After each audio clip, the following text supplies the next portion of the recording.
Hello friends, मैं हूं doctor मल्लिका वाजपेयी और आज इस वीडियो में मैं आपको हेयर फॉल, हेयर लॉस, बालों का झड़ना, गंजापन, बॉल्डनेस इस समस्या के बारे में बताऊंगी कि इसके कॉजेज़ क्या हैं, इससे हम अपना बचाव किस तरह से कर सकते हैं और क्या रेमेडीज़ इसके लिए उपलब्ध हैं। बालों का झड़ना या गंजापन एक एक्सटर्नल अपीयरेंस को इफेक्ट करने वाली प्रॉब्लम नहीं है। सिर्फ इससे जो लोग जूझते हैं उनका सेल्फ कॉन्फिडेंस भी काफ़ी इफेक्ट होता है।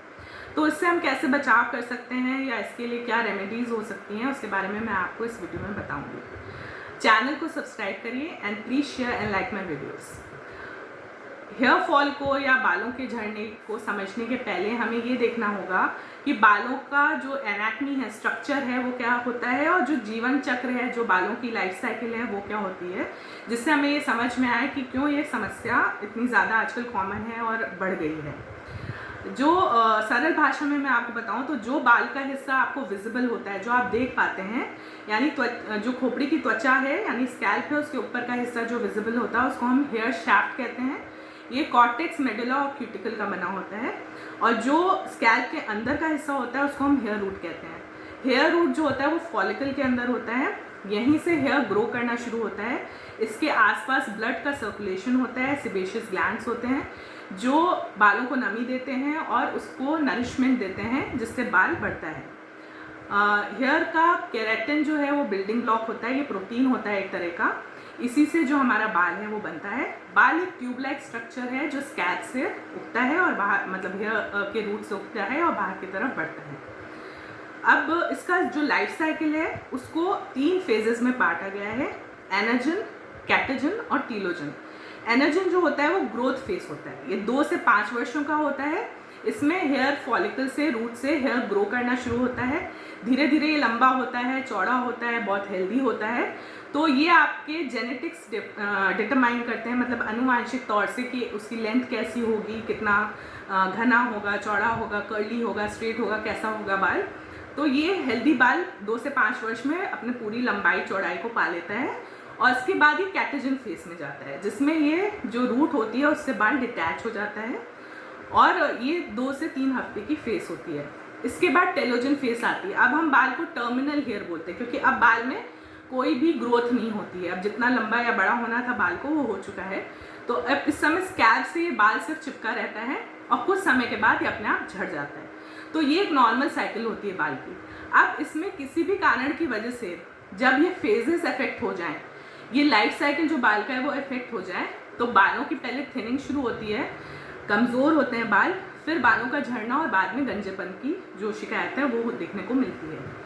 अब इसमें जो एनर्जन फेस है, ग्रोथ फेस है, वो छोटी हो जाती है। जो मैंने आपको बताया कि नॉर्मली 2 से 5 वर्ष की होती है, वो छोटी हो जाती है। तो इसमें बाल जो होता है वो पूरा हेल्दी नहीं हो पाता है, ग्रो नहीं करता है अपनी पूरी स्ट्रेंथ के साथ, और वो ईजिली कैटेजन और टेलोजन फेस में जाके जल्दी जल्दी झड़ने लगता है। तो धीरे धीरे बाल जो झड़ रहे होते हैं वो बढ़ जाते हैं, उगने वाले जो नए बाल हैं फॉलिकल से वो कम होते हैं और फिर आपका स्कैल्प एरिया दिखना शुरू होता है जिसको हम बॉल्डनेस या गंजापन कहते हैं। अब हम इन कॉजेज़ को समझते हैं कि क्या ऐसे कॉजेज़ हैं जिनके वजह से ये जो लाइफ साइकिल है ये इफेक्ट होती है। तो इसमें ब्रॉडली हम जेनेटिकल कॉजेज़ में और अदर्स में इसको हम डिवाइड कर सकते हैं। अब इसमें जेनेटिकल कॉजेज़ मतलब अगर आपके फैमिली में ही अनुवांशिक तौर से गंजेपन में या बॉल्डनेस की शिकायत है या माता पिता में जल्दी हेयर फॉल हुआ है तो ये जेनेटिकल कॉजेज़ में आता है।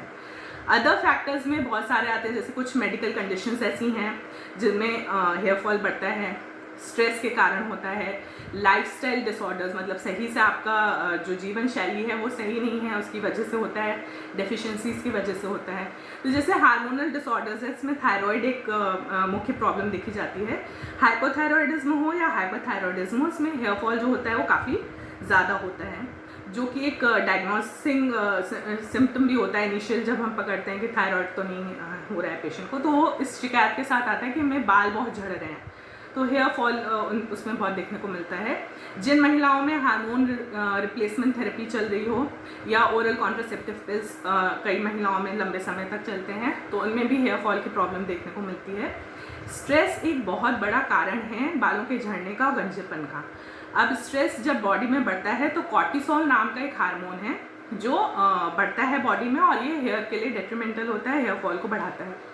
तो स्ट्रेस किस, जैसे औरतों में चाइल्ड बर्थ के बाद, बच्चे के होने के बाद बालों की झड़ने की समस्या होती है, क्योंकि उस समय पूरी बॉडी जो होती है वो एक स्ट्रेसफुल इवेंट से गुजरी होती है, तो उस समय भी हेयर फॉल बढ़ता है। या कोई लंबी बीमारी हो, जैसे टाइफॉइड फीवर है, या कैंसर में कीमोथेरेपी जैसे होती है, या कोई मेजर सर्जरी हुई हो, तो भी बालों की जो झड़ने की समस्या है वो बढ़ती है। अब इसमें तुरंत बाल नहीं झड़ जाते हैं, 2 से 3 महीने के बाद आप देखते हैं कि बाल जो होते हैं वो एक साथ काफ़ी मात्रा में ज़्यादा झड़ते हैं। इसमें जो क्रैश डाइट्स होती हैं आजकल, जैसे वाटर फास्टिंग है या सिर्फ जूस डाइट्स हैं, या कई तरह की डाइट्स जो हैं, इसको करने से भी जो ऐसा जो बॉडी में स्ट्रेस डेवलप होता है, उससे भी जो हेयर फॉल होता है वो बढ़ता है। तो ये कुछ कारण हैं। जैसे टीनेजर्स में आजकल हेयर फॉल भी देखने को मिलता है, तो इसमें डेफिशिएंसी एक बहुत बड़ा कारण होती है, जो आयरन डेफिशिएंसी या विटामिन्स की डेफिशिएंसी की वजह से है। तो बच्चों में अगर हेयर फॉल हो रहा है तो इसका ज़रूर ध्यान दीजिए कि कहीं उनमें आयरन डेफिशिएंसी तो नहीं हो रही है। इसके साथ साथ जो स्टाइलिंग प्रोडक्ट्स हैं, जो शैम्पू, कंडीशनर्स, ऑयल यूज़ होते हैं, वो बहुत ज़्यादा परफ्यूम्ड या केमिकल बेस्ड नहीं होने चाहिए। सल्फेट और पैराबीन फ्री होने चाहिए, क्योंकि ये बहुत डैमेज करते हैं बालों को। और बहुत सारी herbal range natural products available हैं आजकल मार्केट में, तो उनको ऑप्ट करना चाहिए। जो हीटिंग स्टाइलिंग है, मतलब जो बार बार बालों को गर्म करना है, या परमानेंट भी लोग स्ट्रेटनिंग वगैरह कराते हैं, ये भी काफ़ी डैमेज करते हैं बालों को, और इससे भी हेयर फॉल की समस्या जो है वो बढ़ती है। तो ये कुछ हमने कॉजेज़ देखे जिसकी वजह से जो हेयर फॉल है वो बढ़ता है। अब इसमें मेल पैटर्न बॉल्डनेस, जिसको हम एंड्रोजेनिक एलोपेशिया कहते हैं, इसमें एम शेप में, मतलब ये हेयर लाइन रिसीड होनी शुरू होती है पीछे, और फिर धीरे धीरे क्राउन एरिया के बाल गिरते हैं। इसको हम पुरुषों में ज़्यादा पाते हैं, इसीलिए इसको मेल पैटर्न बॉल्डनेस बोला जाता है। ये होती क्यों है? जो टेस्टोस्टेरोन हार्मोन है, जो ये डिफाइन करता है कि आप में पुरुष के कैरेक्टरिस्टिक आते हैं, यानी फेशियल हेयर, आवाज़ का भारी होना, मसल का ग्रो करना, शोल्डर्स का ज़्यादा चौड़ा होना।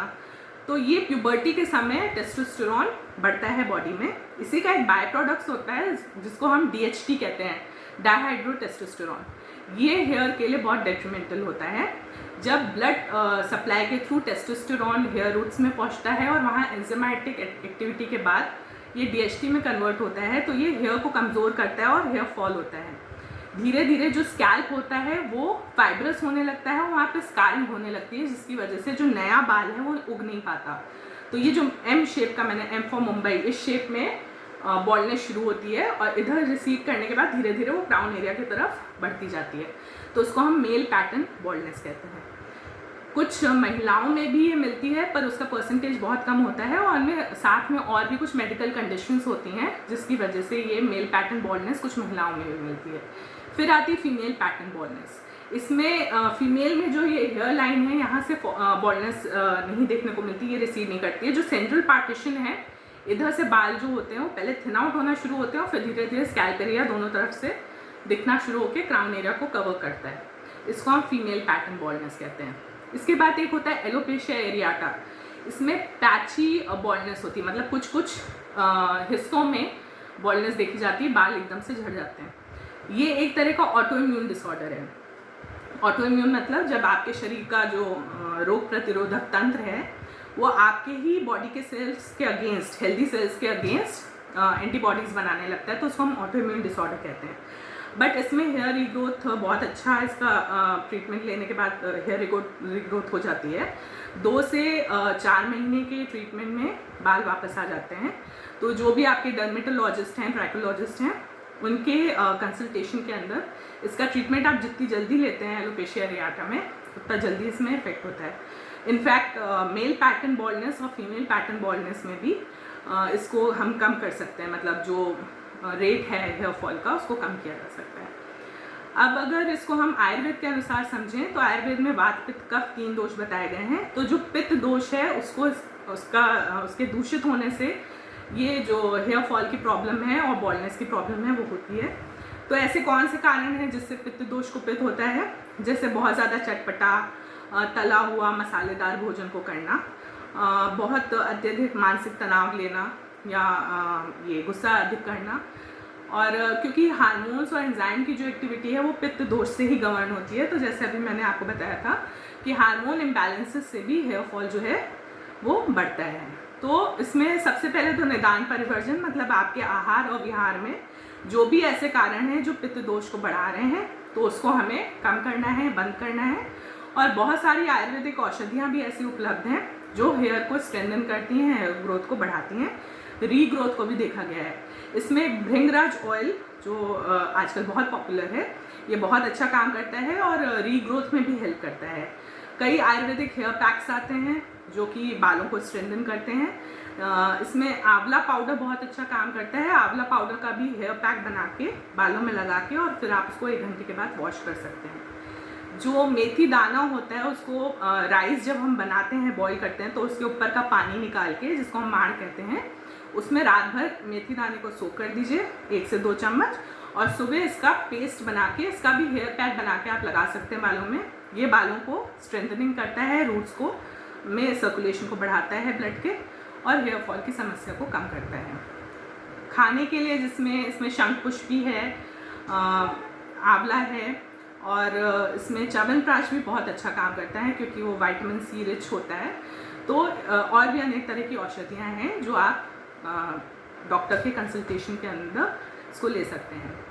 इसमें एलोवेरा जेल, कोकोनट ऑयल और हनी को भी समान मात्रा में मिला के बालों में लगाने से, और उसको आधा घंटे के बाद आप उसको वॉश कर सकते हैं।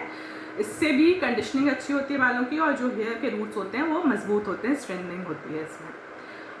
जो डर्मेटोलॉजिस्ट हैं, ट्रैकोलॉजिस्ट हैं, इसमें भी बहुत तरह की मेडिसिन आती है, जैसे मिनॉक्सिडिल है, रोगेन है, फिनेस्टेराइड है। वो आपकी डॉक्टर आपकी कैसी कंडीशन है, किस वजह से हेयर फॉल हो रहा है, उसको देख के आपको सजेस्ट करते हैं। इसमें इसके अलावा जैसे हेयर विग्स हैं, हेयर वीविंग है, और हेयर ट्रांसप्लांट भी आजकल होते हैं। तो अगर बॉल्डनेस जेनेटिकल है या नहीं ठीक हो रही है तो ये ऑप्शंस भी हैं जो आप इनमें से कुछ चूज़ कर सकते हैं। So in the end, but I would like to advise you that, as the saying goes, confidence is the best and the most beautiful thing which you can possess.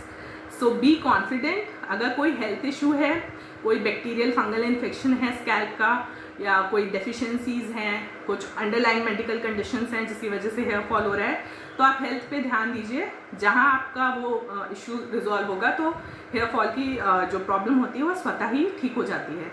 But अगर genetically हो गया है या baldness हो गई है तो उसको लेके बहुत तनाव में रहने की ज़रूरत नहीं है। Remember, be confident, be happy and stay healthy.